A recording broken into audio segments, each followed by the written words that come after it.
कैसे हो आप लोग? सारे ठीक हो और मन लगा के पढ़े हो स्टूडेंट्स? अभी तक हमने क्या क्या लेक्चर देखा है? आपने देखा होगा मोल 1 का लेक्चर, जिसमें हमने देखा था मोल इन टर्म्स ऑफ नंबर और एटॉमिक मास यूनिट। उसके बाद क्लास 12 के लिए बच्चों के लिए भी एक लेक्चर डाला था रेजोनेंस का, ऑर्गेनिक केमिस्ट्री के लिए, ठीक है। और एक और लेक्चर डाला था पीओएसी। तो स्टूडेंट जो पीओएसी है वो भी हमारा मोल का ही पार्ट है, वो भी हम मोल में ही पढ़ेंगे। तो आज हम पढ़ेंगे एटॉमिक मास यूनिट के आगे। ये हमारा एक्चुअल में जो है वो मोल पार्ट 1 का सेकंड लेक्चर है। तो इसमें हम स्टार्ट करेंगे एटॉमिक मास से, ठीक है। लास्ट टाइम हमने पढ़ा था एटॉमिक मास यूनिट AMU, और एटॉमिक मास यूनिट का डिफिनेशन भी बताया था। और मैंने आपको ये भी बोला था कि वो जो 1 AMU होता है वह 1.66 इंटू 10⁻⁻24 ग्राम के इक्वल होता है। तो आज हम पढ़ेंगे एटॉमिक मास।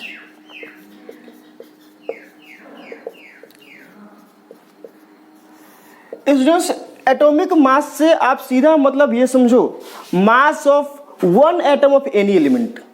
आप किसी भी एलिमेंट का, चाहे ऑक्सीजन हो, कार्बन हो, क्लोरीन है, ब्रोमीन है, सोडियम है, मैग्नीशियम है, आपके उसके एक एटम का मास अगर पता कर लिया आपने तो वही उस एटम का एटॉमिक मास होगा।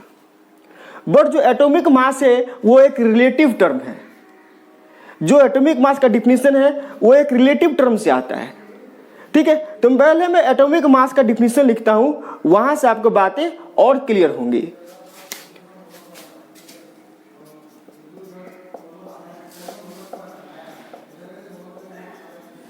It is defined as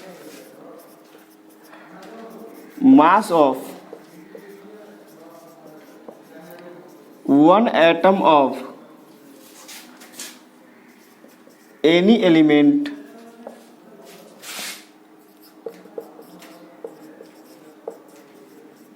with respect to one atom of with respect to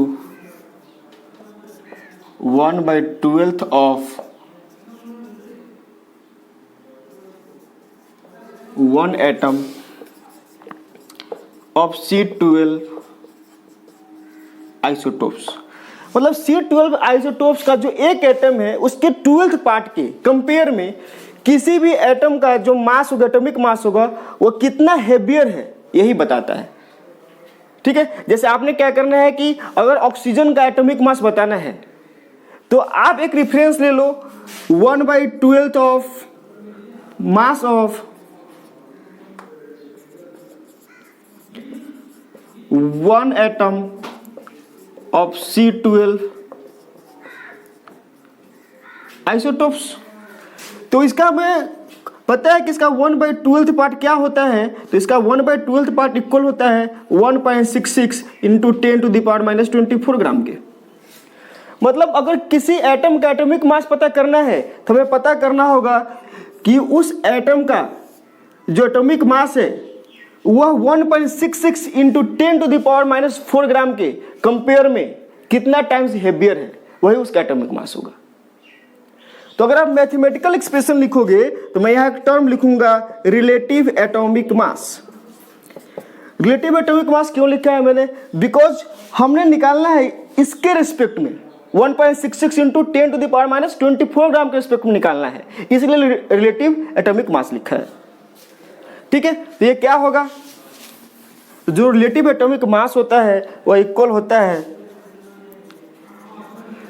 mass of 1 atom of any element.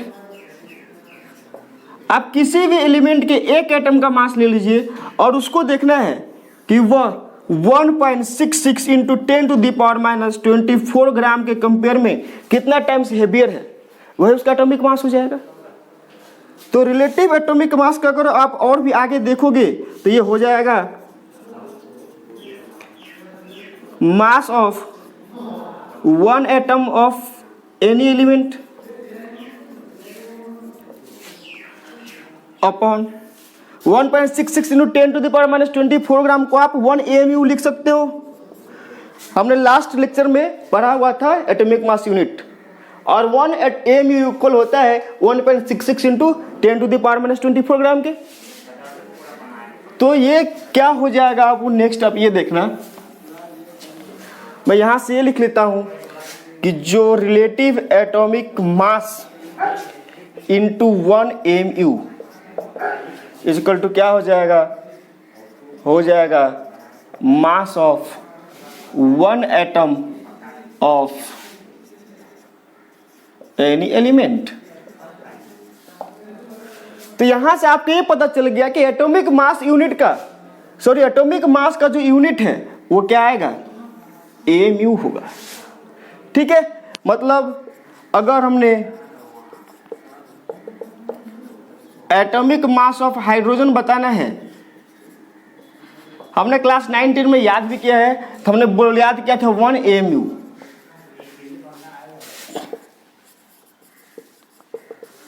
Atomic mass of helium बताना है तो हमने याद किया था 4 mu। तो आपने देखा कि कैसे एटॉमिक मास का जो यूनिट है वो हम mu में क्यों लेते हैं। ठीक है, अब स्टूडेंट्स एटॉमिक मास यूनिट के बाद आपने देखा एटॉमिक मास, अब हम एटॉमिक मास में नेक्स्ट देखेंगे एवरेज एटॉमिक मास। ठीक है,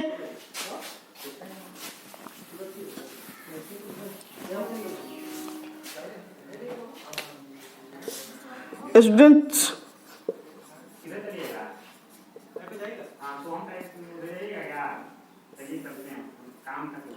नेक्स्ट है average atomic mass. Average atomic mass का मतलब क्या होगा स्टूडेंट्स, एक्चुअल में क्या है कि जितने भी एलिमेंट्स हैं लगभग सारे एलिमेंट्स के आइसोटोप्स एग्जिस्ट करते हैं। जैसे कार्बन के ही 3 आइसोटोप्स एग्जिस्ट करते हैं, C12, C13 और C14। आइसोटोप्स क्या है इसका हमने डिस्कशन किया हुआ है। Elements having same atomic number but different atomic mass. तो आप ऐसा नहीं कर सकते कि अगर आपने कार्बन का एटॉमिक मास बताना है तो आप ये नहीं कर सकते कि कार्बन को जो 12 वाला बता दिया, 13 और 14 जो आइसोटोप्स है उसको इग्नोर कर दिया। आप ऐसा नहीं कर सकते, आप उन सबको लेना होगा। जैसे आर्गन का ही मैं बोलूं तो आर्गन के भी आइसोटोप्स एग्जिस्ट करते हैं। ठीक है, तो आर्गन का जो आइसोटोप्स होते हैं वो होते हैं क्या, जो आइसोटोप्स है उसका एटॉमिक मास होता है 35.96। दूसरे आर्गन का जो एटॉमिक मास होता है वो होता है 37.96 और एक और आइसोटोप एग्जिस्ट करता है आर्गन का 39.96। ठीक है, तो अगर आपने आर्गन का एटॉमिक मास लिखना है जो एक्चुअल में एवरेज एटॉमिक मास होता है तो आप इन तीनों आइसोटोप्स को कंसीडर करना होगा। और जो तीनों आइसोटोप्स है उनका परसेंटेज भी क्या होता है, डिफरेंट परसेंटेज होता है, परसेंटेज सेम होता नहीं है। तो जो एक्चुअल में एवरेज एटॉमिक मास होगा वह होगा summation of percentage abundance. Percent abundance का मतलब है स्टूडेंट उसका परसेंटेज कितना एग्जिस्ट करता है नेचर में, वह कितना परसेंट प्रेजेंट है, इनटू उसका आइसोटोपिक मास अपॉन 100। स्टूडेंट्स एक और रीजन है, जैसे आप देखते हो कि मैक्सिमम जो एलिमेंट्स हैं उनका एटॉमिक मास फ्रैक्शन में होता है। फॉर एग्जांपल अगर हाइड्रोजन का ही ले लो तो हाइड्रोजन का क्या होता है 1.008। बट आप याद क्या करते हो 1? कभी आपने सोचा है कि जो एलिमेंट्स है उनका एटॉमिक मास फ्रैक्शन में क्यों होता है? तो इसका रीजन मेनली यही है कि एलिमेंट्स के आइसोटोप्स एग्जिस्ट करते हैं, आपको उन आइसोटोप्स को भी कंसीडर करना पड़ता है। ठीक है, तो आप एवरेज एटॉमिक मास का फॉर्मूला नहीं बताया, मैं इस पर बेस्ड एक क्वेश्चन भी आपको कराता हूं अभी।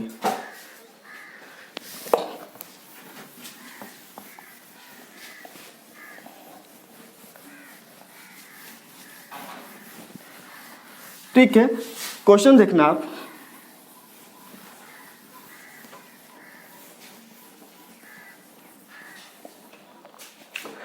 आर्गन के मैंने बोले थे 3 आइसोटोप एग्जिस्ट करते हैं। एक तो आर्गन 36 है, एक आर्गन 37 है और एक आर्गन 39 है। ठीक है, देखना कैसे इसका मोलर मास क्या होता है। सॉरी, ये तो आर्गन का बता दिया मैंने, आइसोटोप्स हैं ये। अब नेक्स्ट हम लाते हैं इसका आइसोटोपिक मास का है। ठीक है। तो इसका जो आइसोटोपिक मास होता है वो होता है 35.96, इसका होता है 37.96 और इसका होता है 39.96। ठीक है, ठीक है स्टूडेंट्स। तो आप ये देख रहे हो कि इनके आइसोटोप्स कैसे एग्जिस्ट करते हैं। अब इसका परसेंटेज भी दिया होगा, तो देखना आप परसेंटेज एबंडेंस क्या है। जो ये परसेंट एबंडेंस है इसका है 7.1, इसका है 16.3 और इसका है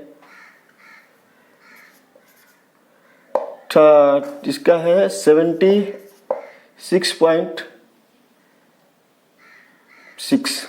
ये परसेंटेज है इनका। ठीक है,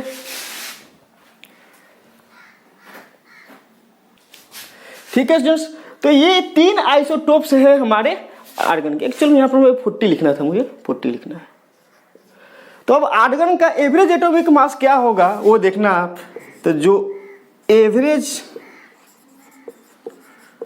एटॉमिक मास किसका, आर्गन का, आपने लिखा है क्या क्या आइसोटोप्स एग्जिस्ट करते हैं, उनका isotopic mass into percent abundance.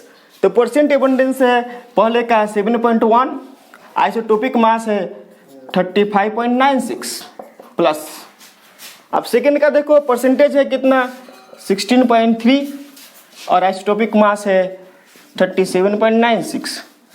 एक और आइसोटोप एग्जिस्ट करता है, उसका परसेंटेज है 76.6 और आइसोटोपिक मास है 39.96 अपॉन 100। तो आप यहां से अगर देख लोगे तो जो एवरेज एटॉमिक मास आ जाएगा आर्गन का वो आ जाएगा 39.35 ग्राम पर मोल। ठीक है, ये हम ग्राम पर मोल क्या लिखा है ये सब बातें डिस्कस करेंगे, लेकिन मैंने भी यूनिट के साथ लिख दिया है। तो आपने देखा एवरेज एटॉमिक मास कैसे निकाला और एवरेज एटॉमिक मास क्या होता है एक्चुअल में, और ये भी समझ गया होगा कि जो एलिमेंट्स होते हैं उनका एटॉमिक मास फ्रैक्शन में क्यों एग्जिस्ट करता है। ठीक है, अब यहां पर मैं और भी आपको क्वेश्चन कराऊं जैसे यहां से, ताकि थोड़ा ये एवरेज एटॉमिक मास वाला कंसेप्ट आपका क्लियर हो जाए। देखो स्टूडेंट्स, अभी तो हम लोग बहुत इजी चीजें पढ़ रहे हैं। अभी मोल के जो क्वेश्चंस होते हैं उसमें जी एडवांस के भी क्वेश्चन मैं सॉल्व कराऊंगा आपको, तब वहां पर एप्लीकेशन करना आना चाहिए। ये सब चीजें भी बहुत आसान है, बेसिक से हमारे लिए इनिशियल चीजें है। ठीक है, जैसे एक एग्जांपल और मैं कराऊं कि बोरॉन के भी 2 आइसोटोप एग्जिस्ट करते हैं। ये है बोरॉन, इसके 2 आइसोटोप्स है।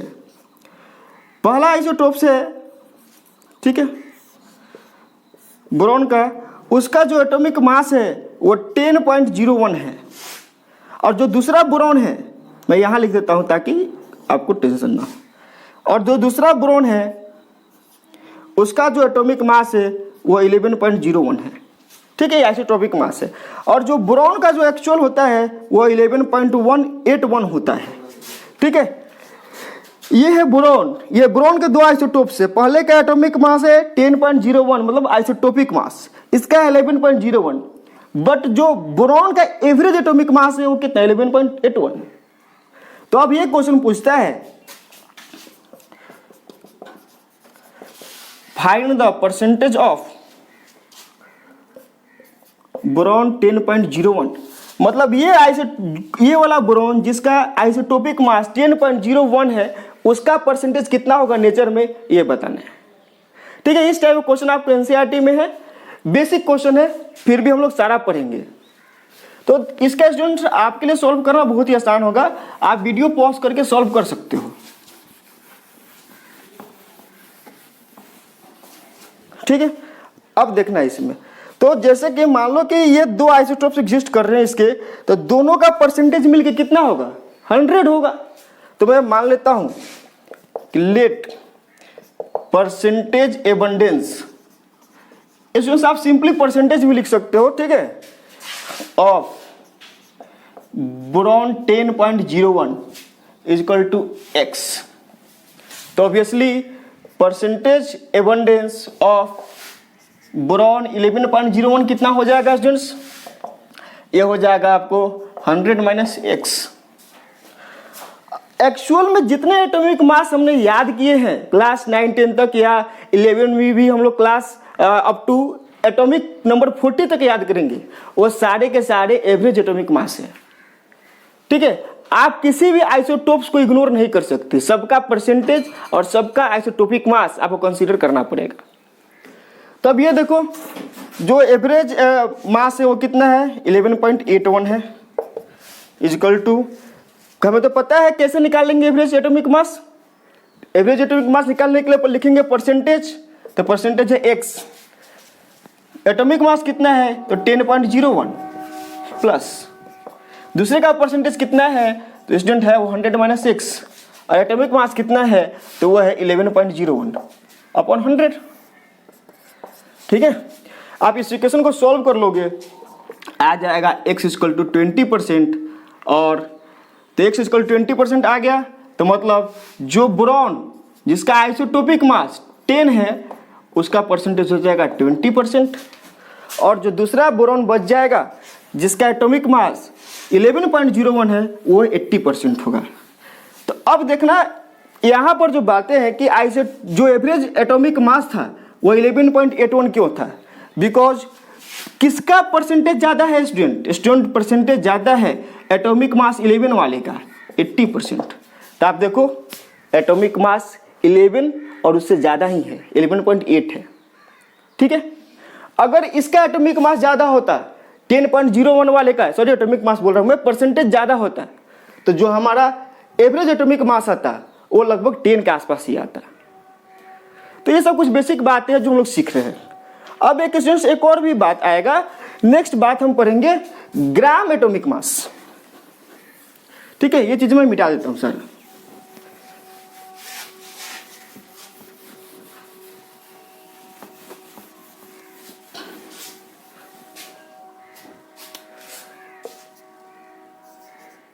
ग्राम एटॉमिक मास, इसमें ग्राम एटॉमिक मास सिंपल है। आपने जब एटॉमिक मास को ग्राम में एक्सप्रेस कर दिया, अभी तक मैंने सिखाया आपको कि एटॉमिक मास किस में एक्सप्रेस करना है, AMU एटॉमिक मास यूनिट में। बट अगर आपने एटॉमिक मास को ग्राम में एक्सप्रेस कर दिया तो वो हो जाएगा ग्राम एटॉमिक मास। ठीक है, it is mass of atom in gram. आपने किसी भी एटम का जो एटॉमिक मास है इसको ग्राम में रिप्रेजेंट कर देना है, इसको बोलेंगे ग्राम एटॉमिक मास। ठीक है, और स्टूडेंट एक और बात ये टर्म पढ़ाऊंगा मैं, कुछ नया हेडिंग नहीं है। अगर मैं बात करूं मोलर मास, तो मोलर मास का मतलब होता है मास ऑफ 1 मोल ऑफ एटम। कि अगर आपने 1 मोल एटम का मास पता कर लिया तो उसको बोलेंगे कोई मोलर मास है। ठीक है, जैसे मैं फॉर एग्जांपल मैं इसी टॉपिक का ये सब टॉपिक है, ये एक्चुअल में ग्राम एटॉमिक मास और मोलर मास बातें सेम है, लेकिन दोनों बातें सेम कैसे है मैं इस पर बात कर रहा हूँ, इसका डिस्कशन है मिलनी हमारा। तो जैसे कि अगर हमने पता करना है मोलर मास ऑफ हाइड्रोजन, तो भाई मोलर मास ऑफ हाइड्रोजन का हमने पता करना है क्या है। ठीक है, तो हमें अभी रहने देते हैं, ये पता करना है। तो हमें पता है कि मोलर मास ऑफ हाइड्रोजन का मतलब क्या हो जाएगा, mass of 1 mole of atom, 1 mole of hydrogen atom. तो हमें पता है मास ऑफ 1 हाइड्रोजन एटम, एक हाइड्रोजन एटम का मास कितना होता है स्टूडेंट्स, तो 1 AMU होता है। हमने पता करना है मोलर मास, तो मोलर मास का मतलब होगा mass of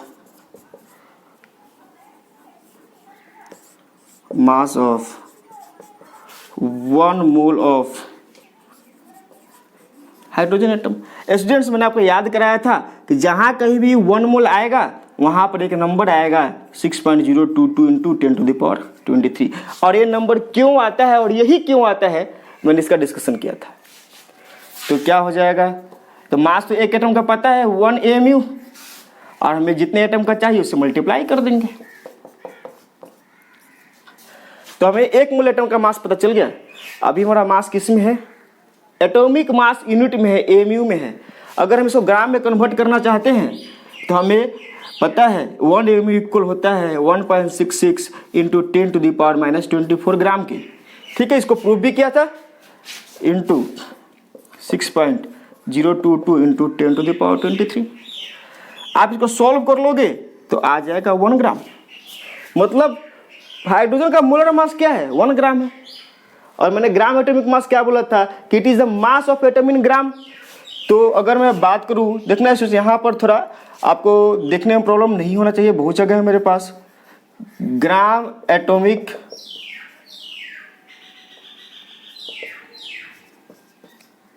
mass of hydrogen, मैंने बोला था कि ग्राम एटॉमिक मास का मतलब है मास को किस में रिप्रेजेंट करना, इन ग्राम। तो हाइड्रोजन का मास पता है, एटॉमिक मास 1 mu होता है, यूनिट चेंज कर देना है ग्राम में।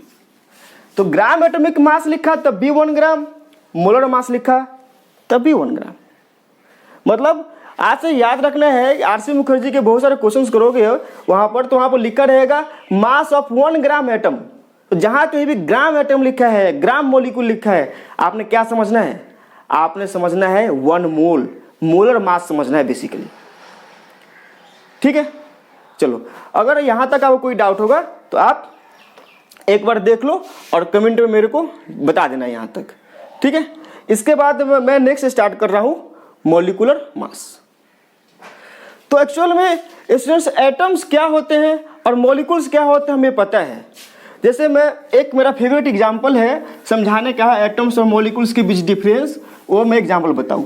जैसे देखा एक बूंदी, जो बूंदी होता है जैसे लड्डू बनाते हैं, तो जो एक बूंदी है वो एटम है, और जब बहुत सारे बूंदी इकट्ठा हो जाएंगे लड्डू बन जाएगा, तो क्या हो जाएगा, मॉलिक्यूल बन जाएगा।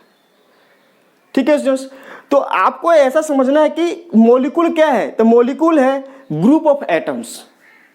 जब 2 या 2 से ज्यादा एटम्स आपस में कंबाइन कर लेंगे, चाहे वो सेम टाइप के हो या डिफरेंट टाइप के हो, तो उनको क्या बोलेंगे, उनको बोलेंगे को मॉलिक्यूल हो गया है।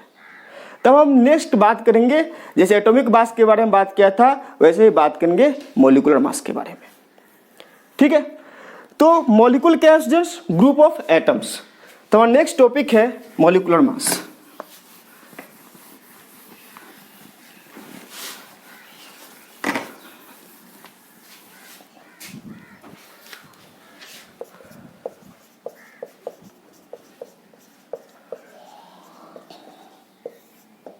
स्टूडेंट एटॉमिक मास क्या था, मास ऑफ 1 एटम, किसके रिस्पेक्ट में, C12 आइसोटोप्स के 1 एटम के रिस्पेक्ट, C12 आइसोटोप्स के 1 एटम के 1/12 पार्ट के रिस्पेक्ट में। ठीक है, तो सिंपली मॉलिक्यूल्स क्या थे, मॉलिक्यूल से ग्रुप ऑफ एटम्स। तो अगर आपने मॉलिक्यूलर मास बताना है तो आपने क्या करो, आप सारे एटम के मास को ऐड कर दो भाई, तब वो क्या मिल जाएगा, मॉलिक्यूलर मास मिल जाएगा। तो मॉलिक्यूलर मास को मैं सिंपली लिखूंगा, it is the sum of atomic मास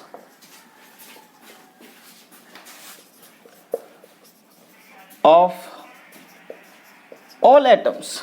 जितने भी एटम्स प्रेजेंट है मॉलिक्यूल के अंदर, आप सबका मास ऐड कर दो, क्या मिल जाएगा, आपको मिल जाएगा मॉलिक्यूलर मास। जैसे एग्जांपल के लिए H2 क्या है, मॉलिक्यूल है, इसका मॉलिक्यूलर मास चाहिए। इसमें कितने एटम है, 2 एटम है, आप दोनों का मास ऐड कर दो। तो एक 2 इंटू कर देते हैं, हाइड्रोजन का मास होता है 1 mu, या मैं से लिख दूं पहले exact 2 into mass of hydrogen atom. Hydrogen atom का मास क्या होता है 1 mu, तो 2 into 1 mu equal to 2 mu। जैसे अगर COH में एक और अच्छा एग्जाम्पल लेता हूँ, H2SO4। अगर हमने H2SO4 का मॉलिक्यूलर मास बताना है, मॉलिक्यूलर मास क्या है स्टूडेंट्स, मॉलिक्यूलर मास है जितने भी एटम्स हैं सबका मास ऐड कर देना है सिंपली। तो कितने एटम्स है भाई, 2 हाइड्रोजन एटम है, तो 2 into mass of H atom plus sulphur atom तो एक ही है ना, तो mass of sulphur atom plus oxygen atom कितने हैं, 4 हैं, तो 4 into mass of oxygen atom. तो H2SO4 का मास निकाल लेते हैं। पर 2 इंटू हाइड्रोजन एटम का मास होता है 1 AMU प्लस सल्फर का मास होता है 32 AMU प्लस ऑक्सीजन का मास होता है 16 AMU। ये हो जाएगा, ऐड कर दोगे तो आ जाएगा 98 AMU। देख लिया आपने कितना आसान है मोलिकुलर मास निकालना। तो अब हम सिमिलरली बात करेंगे, जैसे बात किया था ग्राम एटॉमिक मास, उसी तरह से ग्राम मोलिकुलर मास को भी बात करेंगे। तो ग्राम मोलिकुलर मास सिमिलर होगा ग्राम एटॉमिक मास के। मतलब क्या है कि आप मोलिकुल के मास को ग्राम में रिप्रेजेंट कर दो तो क्या हो जाएगा, ग्राम एटॉमिक मास। ठीक, सॉरी, ग्राम मोलिकुलर मास। तो नेक्स्ट हमारा टॉपिक है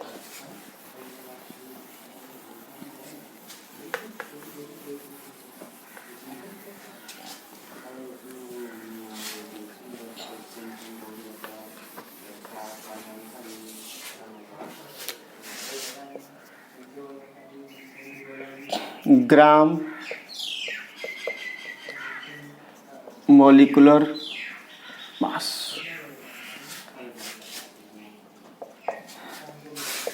It is the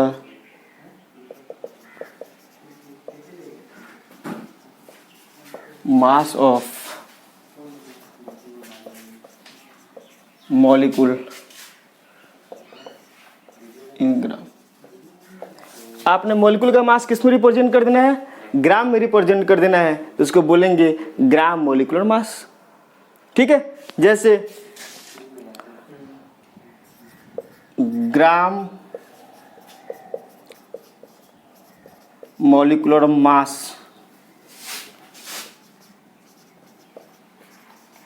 of H2SO4 अभी निकाला था, कितना आया था 98 AMU, ग्राम में रिप्रेजेंट कर रहे थे 98 ग्राम। जैसे स्टूडेंट्स ग्राम एटॉमिक मास का जो वैल्यू आया था वही किसका आया था, मोलर मास ऑफ एटम का आया था। जैसे हाइड्रोजन का जो ग्राम एटॉमिक मास था उतना ही मास आया था 1 मोल ऑफ हाइड्रोजन एटम का। तो यहां पर भी जस्ट सिमिलर होगा, जैसे कि अगर हम यहां से ऑब्टेन करना चाहे मोलर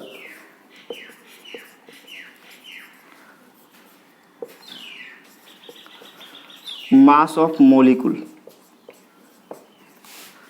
ठीक है, तो मोलर मास ऑफ मोलिकुल का मतलब क्या होगा, होगा स्टूडेंट्स मास ऑफ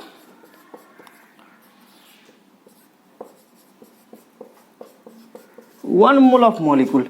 आप एक मोल मोलिकुल का मास निकाल लीजिए, आपको उस मोलिकुल का मोलर मास पता चल जाएगा। हम जैसे एग्जांपल बात करते हैं,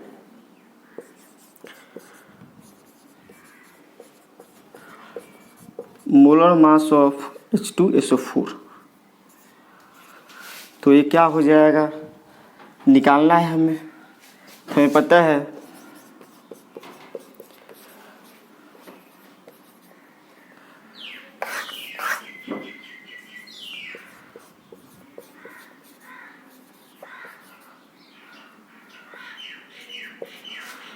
molecular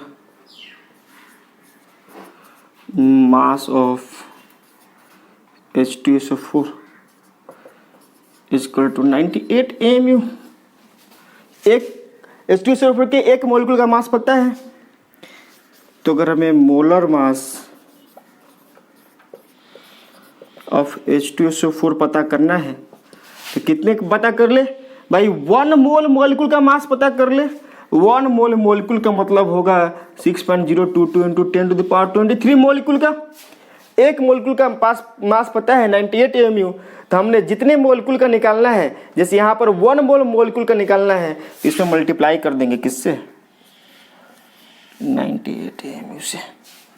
ठीक है, तो अब इसको ग्राम में तरह कन्वर्ट करके देखो आप, 6.022 इंटू 10⁻23 इंटू 98 AMU है, ग्राम में कन्वर्ट करोगे आ जाएगा 1.66 इंटू 10⁻24 ग्राम। आप ऐसा लिख लो इसको, 98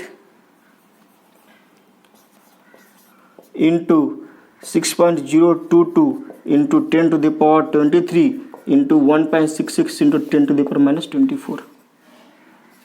अभी हमने पता है, अभी पिछले हाइड्रोजन का जब मोलर मास निकला था तब वहाँ पर मैंने आपको दिखाया था कि इन दोनों का मल्टीप्लिकेशन क्या आएगा, इन दोनों का मल्टीप्लिकेशन आएगा अप्रॉक्सीमेटली 1 आएगा। तो यह अप्रॉक्सीमेटली किसके इक्वल हो जाएगा, 98 ग्राम। तो देखो ग्राम मोलिकुलर मास बोलो या मोलर मास बोलो, दोनों बात क्या है, सेम आ रहा है। जहाँ भी क्वेश्चन इस तरह से आएगा ग्राम मोलिकुलर मास लिख के, ग्राम एटॉमिक मास लिख के, तो कंफ्यूज नहीं होना है, हमने समझना है कि वो 1 मोल मास का बात कर रहा है।